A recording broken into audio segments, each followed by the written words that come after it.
Hello मेरे प्यारे साथियों, कैसे हो आप सब। स्वागत है आप सभी का आपका अपना चैनल इस क्लासेज में। दोस्तों, आज के सेशन में हम लोग क्लास 12 फिजिक्स का टॉप वीवीआई से क्यूज देखने वाले हैं। तो इस सेशन तक में अंत तक बने रहिए, वीडियो को स्किप मत कीजिए। आप लोगों से रिक्वेस्ट है कि आप लोगों ने अभी तक हमारे चैनल को सब्सक्राइब नहीं किया है तो वीडियो को लाइक करें, चैनल को सब्सक्राइब करें और बेल आइकन को दबाना ना भूलें। इससे पहले मैंने फिजिक्स, केमिस्ट्री, बायो और हिंदी के बहुत सारे रिविजन सेशन कराए हैं। अगर आप लोगों ने वो सेशन नहीं देखा है तो डिस्क्रिप्शन में लिंक दिया गया है, वहाँ पे आप लोग को प्लेलिस्ट मिल जाएगा। वहाँ पे आप लोग को रिवीजन क्लासेस के नाम से प्लेलिस्ट दिया गया है। और आप लोगों ने चैप्टर बाय एमसीक्यू या क्वेश्चन बैंक सोल्यूशन नहीं देखा है तो वो भी आप लोग को डिस्क्रिप्शन में लिंक मिल जाएगा। तो प्यारे साथियों, अंत तक बने रहिए, इस सेशन को शुरू करते हैं।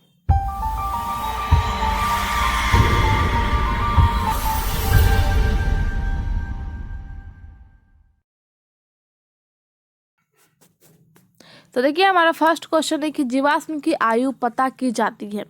आज के सेशन में जो है वह हम लोग हर एक चैप्टर से अलग अलग क्वेश्चन देखने वाले हैं। तो इसमें पूछा गया है कि जीवाश्म की आयु पता की जाती है, और ये जो क्वेश्चन 2017 में पूछे गए हैं, यहाँ डेट भी देखिए कि 2017 में ये क्वेश्चन पूछा गया है। इसका मतलब ये क्वेश्चन इंपॉर्टेंट है। तो जीवाश्म की आयु पता की जाती है, किससे किया जाता है? कार्बन डेटिंग से, एक्सरे से, गामा किरणें से या फिर लेजर से। तो जीवाश्म की जो आयु पता की जाती है वो कार्बन डेटिंग से की जाती है। तो ऑप्शन हम लोग का ए राइट हो जाएगा। चलिए इसी के साथ बढ़ते हैं। क्वेश्चन नंबर 2 है कि कांच के एक पट्टिका पर प्रकाश किरण जो है वो 60 डिग्री का कोण पर आपतित होती है। यदि परिवर्तन तथा अपवर्तित किरणें परस्पर लंबवत हो तो पदार्थ का अपवर्तनांक कितना हो जाएगा?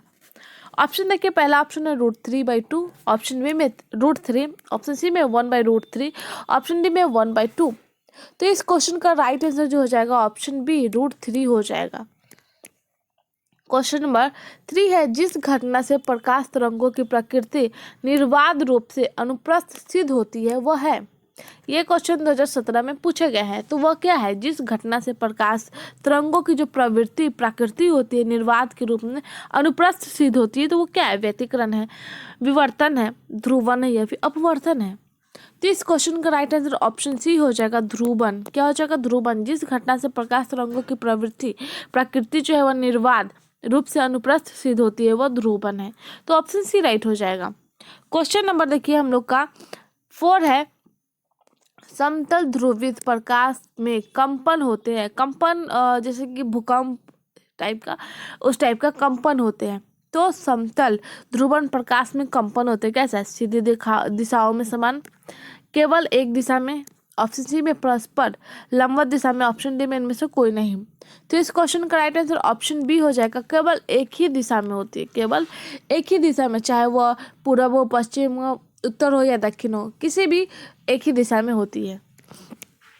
क्वेश्चन नंबर 5 देखिए, बूस्टर का नियम है। बूस्टर का नियम पूछा गया है। तो बूस्टर का नियम होता है म्यू बराबर 10 IP।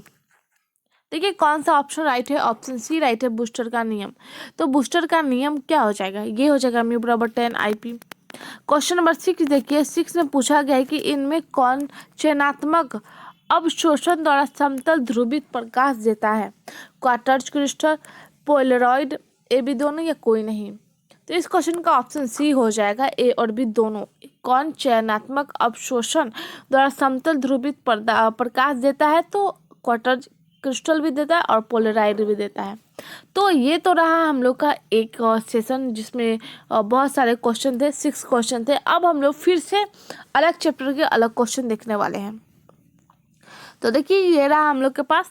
तो पहला क्वेश्चन देखिए, पहला क्वेश्चन है, पतली झिल्ली के रंग दिखने का कारण है। और ये क्वेश्चन 2017 में पूछे गए हैं। पतली झिल्ली जो है वो रंगीन दिखने का क्या कारण है? प्रकीर्णन, व्यतिकरण, विवर्तन या फिर ध्रुवण। तो इस क्वेश्चन का राइट आंसर ऑप्शन बी हो जाएगा, व्यतिकरण के कारण जो पतली झिल्ली होती है उसमें रंगीन दिखने का कारण होता है। क्वेश्चन नंबर 2 है, आसमान का रंग नीला दिखने का कारण क्या है? यहाँ पे देखिए ये क्वेश्चन 2017 में पूछे गए हैं। तो प्रकीर्णन है, व्यतिकरण है, ध्रुवण है या फिर विवर्तन है। आसमान का रंग नीला दिखता है, ऐसा क्यों दिखता है? तो ऑप्शन है प्रकीर्णन के कारण। क्या? प्रकीर्णन के कारण। क्वेश्चन नंबर 3 है, यदि नीले रंग के प्रकाश के फोटोन की ऊर्जा E1 और पीले रंग के प्रकाश के फोटोन की ऊर्जा E2 हो तो क्या होगा।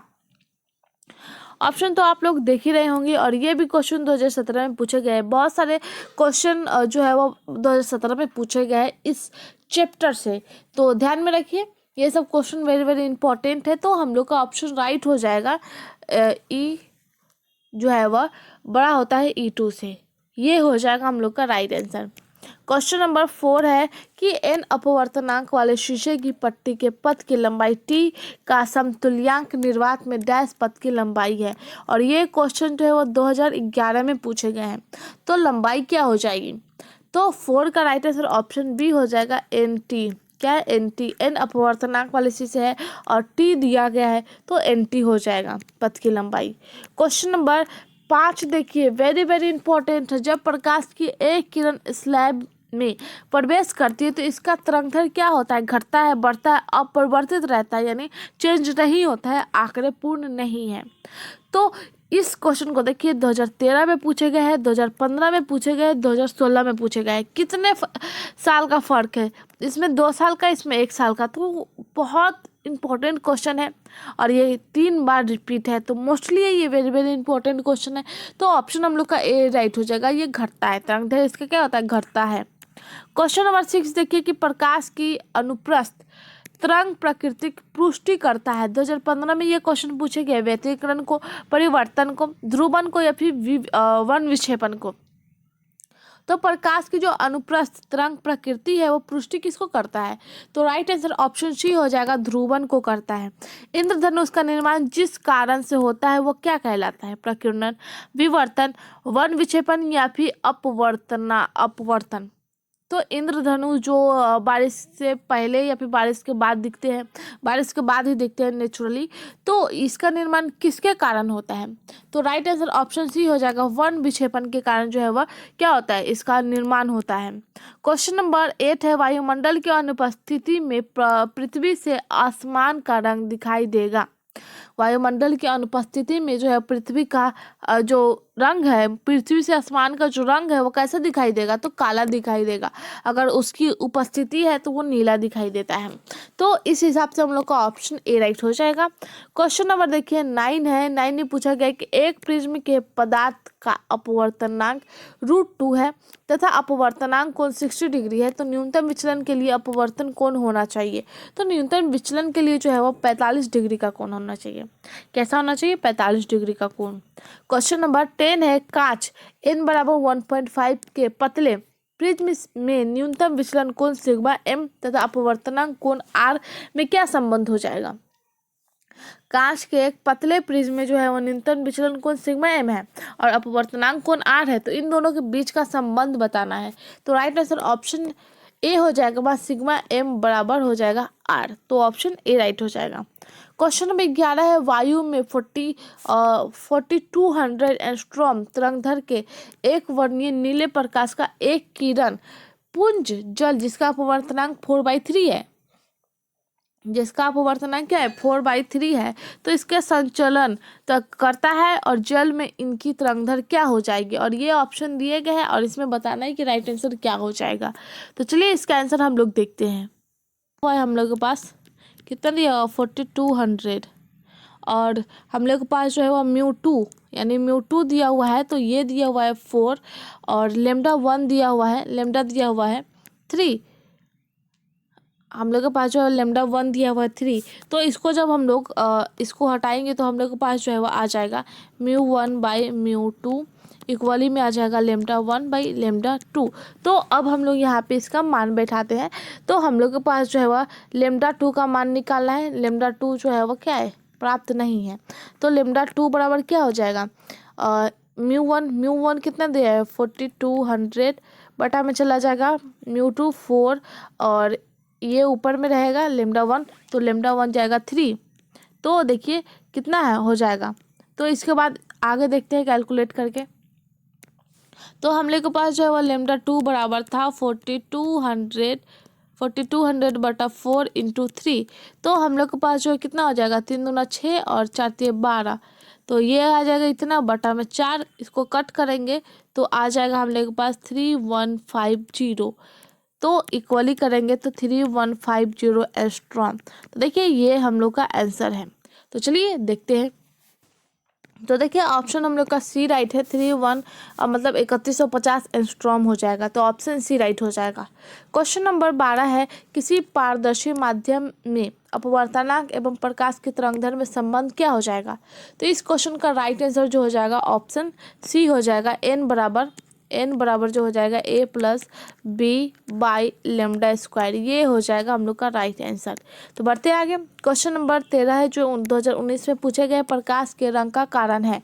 क्या कारण है प्रकाश के रंग का। तो राइट आंसर ऑप्शन ए हो जाएगा, इसकी आवृत्ति जो है वह इसका कारण है। क्वेश्चन नंबर 14 है, एन अपवर्तनांक तथा ए प्रिज्म कोण वाले पतले प्रिज्म का न्यूनतम विचलन कोण होता है। और ये भी क्वेश्चन 2019 में पूछे गए हैं, तो इसका न्यूनतम कोण क्या हो जाएगा। ऑप्शन बी n-1 ब्रैकेट बंद और ए, ये देखिए ये वाला राइट हो जाएगा।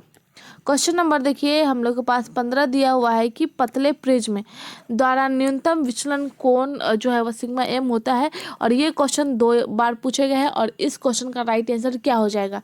तो ऑप्शन सी हो जाएगा, μ-1 ब्रैकेट बंद और ए, ये हो जाएगा। तो चलिए ये भी चैप्टर खत्म है। अब हम लोग नेक्स्ट चैप्टर फिर से देखते हैं। तो यहाँ पे है क्वेश्चन नंबर फर्स्ट, देखिए कि एक तार जिसका चुंबकीय द्विध्रुव आघूर्ण m तथा लंबाई l हो तो त्रिज्या r अर्धवृत्त के आकार में मोड़ा जाता है, तो नया द्विध्रुव आघूर्ण क्या हो जाएगा। और ये क्वेश्चन 2018 में पूछे गए हैं, तो नया द्विध्रुव आघूर्ण क्या होगा। तो ऑप्शन डी हो जाएगा 2m/π। Option D. Question number 2 है, लंबे सीधे चालक से I एम्पियर धारा प्रवाहित होती है, तो इनके r दूरी पर द्विध्रुव चुंबकीय क्षेत्र क्या होता है। 2018 में पूछे गए कि लंबे सीधे तार में I एम्पियर धारा प्रवाहित होने से इसके r दूरी पर चुंबकीय क्षेत्र क्या होता है। तो इस क्वेश्चन का राइट आंसर जो हो जाएगा ऑप्शन ए, ये हो जाएगा μ0/4π.2 I यानी एम्पियर बाई आर, ये हो जाएगा राइट आंसर। ये सब क्वेश्चन वेरी वेरी इंपॉर्टेंट है। क्वेश्चन नंबर 3 है, जब कोई आवेशित कण एक ऐसे क्षेत्र में गति करता है जहां पर चुंबकीय क्षेत्र विद्यमान हो, तब क्या हो जाएगा। और ये क्वेश्चन 2018 में पूछे गए हैं, तब कौन सा सिचुएशन होगा। तो वेग अचर रहता है, ऑप्शन बी राइट है। क्वेश्चन नंबर देखिए 4 है, समान लंबाई। क्वेश्चन नंबर 4 है, समान लंबाई 3 अलग अलग चुंबकों के अनुप्रस्थ काट का क्षेत्रफल क्रमशः a 2a तथा 6a है, तो इसके चुंबकीय आघूर्ण अनुपात क्या हो जाएगा। और ये क्वेश्चन 2018 में पूछे गए हैं। तो 4 का राइट आंसर ऑप्शन बी हो जाएगा, ये हो जाएगा a के जगह पर 1 आ जाएगा, रेशियो a हट जाएगा, मतलब नंबर 1 है। तो हम लोग यहाँ पे लिखेंगे ना a के जगह पर 1, 2a के जगह पर 1 हो जाएगा, क्योंकि 2 इंटू 1 बराबर क्या हो जाएगा 2, तो 2 इंटू 2 हो गया, और रेशियो में चला जाएगा 6 इंटू 1 बराबर क्या हो जाएगा 6, तो 6, तो हम लोग के पास ये ऑप्शन राइट हो जाएगा। क्वेश्चन नंबर देखिए 5 है, एक इलेक्ट्रॉन क्षैतिज जल में पूरब दिशा में गति कर रहा है, एक चुंबकीय क्षेत्र अग्रस्त नीचे की दिशा में विद्यमान है, तो एक चुंबकीय क्षेत्र द्वारा इलेक्ट्रॉन पर बल लगाया जाएगा। और ये क्वेश्चन 2018 में पूछे गए, तो किस दिशा में बल लगाया जाएगा। तो ऑप्शन डी, उत्तर दिशा में लगाया जाएगा। Question number 6 very very important है, 2017 में पूछे गए कि चुंबकीय क्षेत्र के फ्लक्स की SI इकाई क्या होती है। टेस्ला होती है, हेनरी होती है, वेबर होती है, या फिर जूल सेकेंड होती है। तो राइट आंसर ऑप्शन ए हो जाएगा, टेस्ला यानी टी, ये हो जाएगा इसका राइट आंसर। इसी के साथ देखते हैं अगला क्वेश्चन। क्वेश्चन नंबर 7 है, चुंबकीय क्षेत्र B का ऊर्जा घनत्व क्या होता है। B का ऊर्जा घनत्व पूछा गया है, तो B² बटा में चला जाएगा 2μ0। देखिए ऑप्शन बी राइट है। बढ़ते आगे क्वेश्चन नंबर 8 देखते हैं। क्वेश्चन नंबर 8 है, एक क्षेत्र के वृत्तीय प्रास के केंद्र पर चुंबकीय क्षेत्र B है, तो उस पाश का चुंबकीय आघूर्ण क्या हो जाएगा। 2009 में ये क्वेश्चन पूछे गए हैं। तो ऑप्शन डी में 2ba पर पावर दिया हुआ 3/2 बटा में चला जाएगा μ0√π चला जाएगा। तो ये रहा हम लोग का राइट आंसर। क्वेश्चन नंबर 9 है, यदि L प्रेरक, R प्रतिरोध तथा C संधारित्र हो तो धारिता हो तो L/R L/R एवं RC का विभिन्न सूत्र क्या होगा, और 2009 में पूछे गए हैं। तो राइट आंसर ऑप्शन डी हो जाएगा M0L0T, M0L0T। ये क्वेश्चन वेरी वेरी इंपॉर्टेंट है, ध्यान में रखिए। क्वेश्चन नंबर 10 है, समरूप वेग से चलायमान आवेश उत्पन्न करता है। 10 में पूछे गए हैं। तो क्या आवेश जो है वह, तो ये विद्युत क्षेत्र है। समरूप वेग से चलायमान आवेश उत्पन्न करता है तो विद्युत चुंबकीय क्षेत्र में।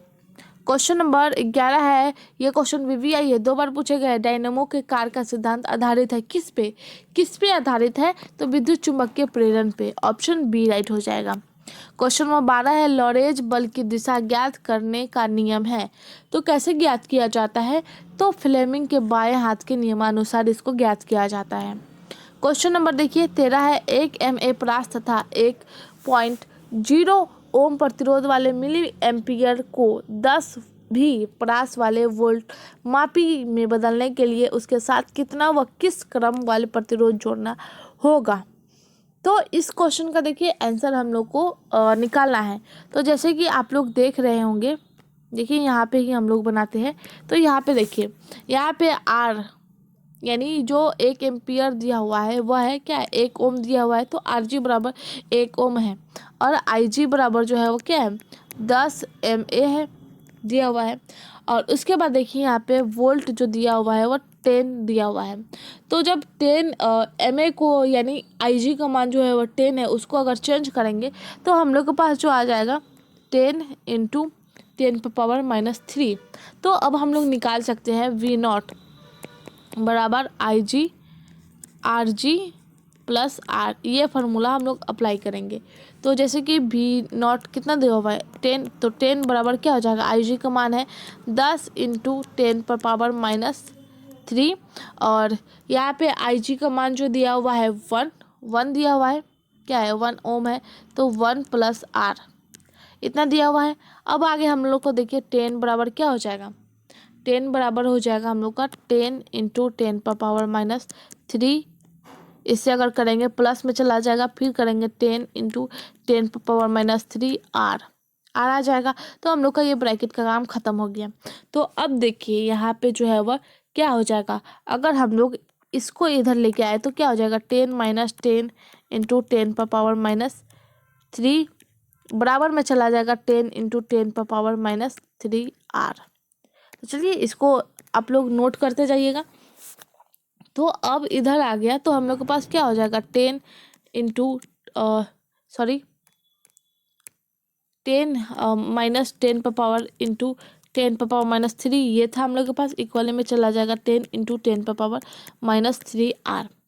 तो यहाँ पे जो है जब माइनस करेंगे तो कितना हो जाएगा 10 माइनस आ जाएगा 0.01, इसको माइनस करेंगे तो इक्वली में चला जाएगा वही उतना 10 × 10⁻³ R आ जाएगा। तो जब हम लोग 10 में इतना घटाएंगे तो क्या आ जाएगा 9.99 इक्वली में चला जाएगा, इक्वली में जाएगा 10 जाएगा × 10⁻³ R। तो देखिए इतना हम लोग को तो आ गया। तो अब हम लोग R का मान निकालते हैं। तो R इस साइड आ जाएगा और 9.99 बटा में चला जाएगा 10 × 10⁻³ ऐसा चला जाएगा। चलिए इतना नोट कीजिए, आगे देखते हैं।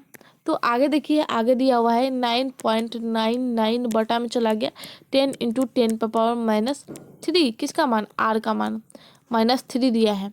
तो इक्वली में क्या आ जाएगा 9.99, और अगर इसको हम ऊपर लाए तो क्या हो जाएगा, माइनस में है तो ये प्लस में चला जाएगा बटा में 10, तो इसको काटेंगे तो ये क्या हो जाएगा 2 हो जाएगा।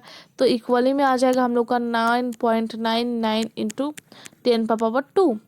तो ये हम लोग का R का मान है, और ये 2 का मान हटाएंगे तो यहाँ का पॉइंट हट जाएगा। तो R बराबर क्या बचा 999 ओम, जो कि क्या है श्रेणी क्रम में है। तो ये हम लोग का आंसर आ गया है 999 ओम, जो कि श्रेणी क्रम में है। तो देखिए यहाँ पे आप लोग को ऑप्शन ए राइट हो जाएगा। देखिए ऑप्शन ए राइट है। तो बढ़ते आगे नेक्स्ट क्वेश्चन देखते हैं। इसी के साथ अगला क्वेश्चन देखते हैं। अगला क्वेश्चन दिया हुआ है कि एक धारा मापी, एक की धारा जो है वह एक धारामापी 2A की धारा से पूर्ण विक्षेप देता है। धारामापी का प्रतिरोध 12 ओम है, तो धारामापी के पास 5A करने के लिए निम्न में प्रतिरोध संयोजित करना होगा। तो यहाँ पे ऑप्शन दिए गए बहुत सारे, तो 4 ऑप्शन दिए गए, इसमें राइट आंसर बताना है कौन सा ऑप्शन राइट हो जाएगा। तो इस क्वेश्चन का राइट आंसर जो हो जाएगा हम लोग का ऑप्शन, देखिए ऑप्शन सी राइट हो जाएगा, 8 ओम, जो कि समानांतर क्रम में दिया गया है। तो बढ़ते आगे, क्वेश्चन नंबर देखते हैं 15 में दिया हुआ है साइक्लोट्रॉन किस कण को उच्च ऊर्जा तक त्वरित करने के लिए उपयुक्त नहीं है। तो इस क्वेश्चन का राइट आंसर जो हो जाएगा ऑप्शन बी हो जाएगा, इलेक्ट्रॉन। ऑप्शन बी राइट है। क्वेश्चन नंबर 16 है चुंबकीय क्षेत्र में गतिमान आवेशित कण पर लगने वाले चुंबकीय बल का सूत्र क्या हो जाएगा। तो F बराबर क्या हो जाएगा, QV साइन थीटा। तो देखिए हम लोग का ऑप्शन बी राइट है। क्वेश्चन नंबर 17 है L लंबाई, I धारा तथा N फेरे वाली परिनालिका के मध्य चुंबकीय क्षेत्र का व्यंजक होता है। तो इस क्वेश्चन का राइट आंसर ऑप्शन डी हो जाएगा। क्या सेशन यहीं तक है। आई होप ये सेशन आप सबको पसंद आया है। तो आज के लिए बस इतना ही, नेक्स्ट सेशन में मिलते हैं। धन्यवाद।